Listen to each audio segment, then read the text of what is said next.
Another OMAD video, and in 2 days I start my fourth week. My fourth week to what I hope to be a long life, doing this the rest of my life.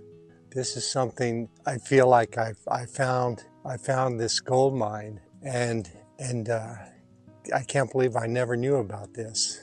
Very simple OMAD. All right, so I'm going to talk about something after this. I never want to talk about it again. In relation to OMAD, there are quite a few people who have lost a lot of weight through OMAD. They at one time did a plant-based diet, and they no longer do a plant-based diet. My diet is plant-based, but I do eat a little bit of meat. But for the most part, my meals center around plants, vegetables, and fruit.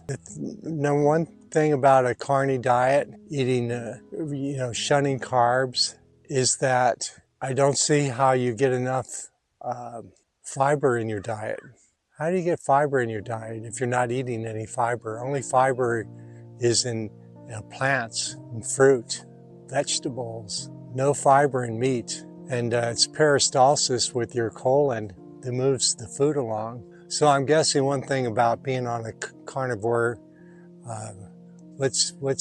carnivore, is that insulin is a bad thing. Insulin is a fat-producing hormone.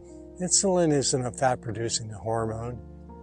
Insulin is this wonderful hormone that is almost like the key that unlocks a cell that allows the carbohydrates and energy to get into your cell that your body needs. The reason why you have too much insulin in your body is because your body doesn't respond to the sugar because it can't get into the cell because the cell has so much fat. Insulin isn't the enemy, it's all the fat is the enemy. And the idea of diabetes, what causes diabetes is it's not the problem with it.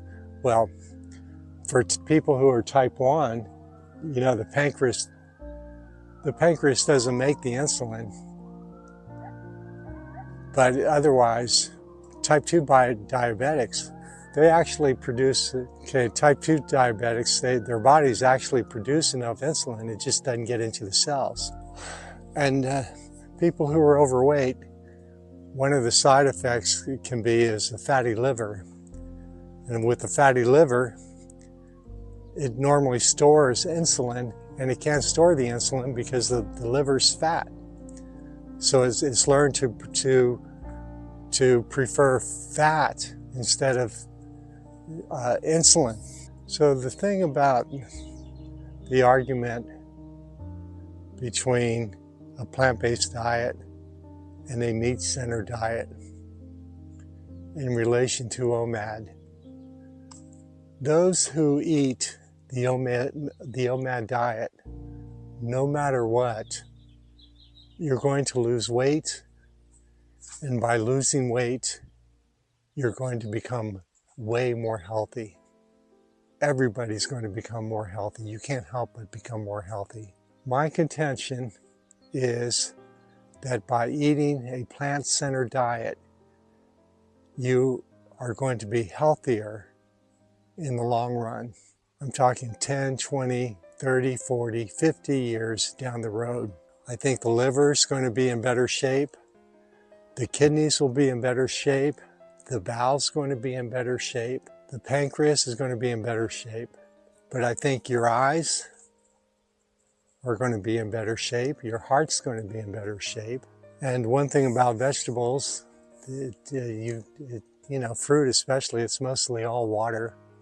Okay, that's my argument for eating a plant-centered diet.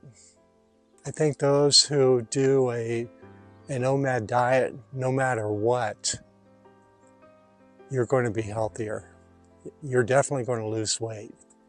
And someone that's 250 pounds and should weigh 125 pounds, yeah, you get down to 125, you're going to be much better off.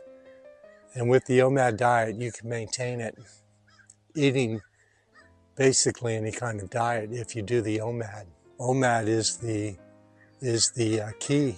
But again, my belief is a plant-based or a plant-centered diet where you're eating mostly fruits and vegetables. That is your friend, and for long-term health, that's what you want to eat.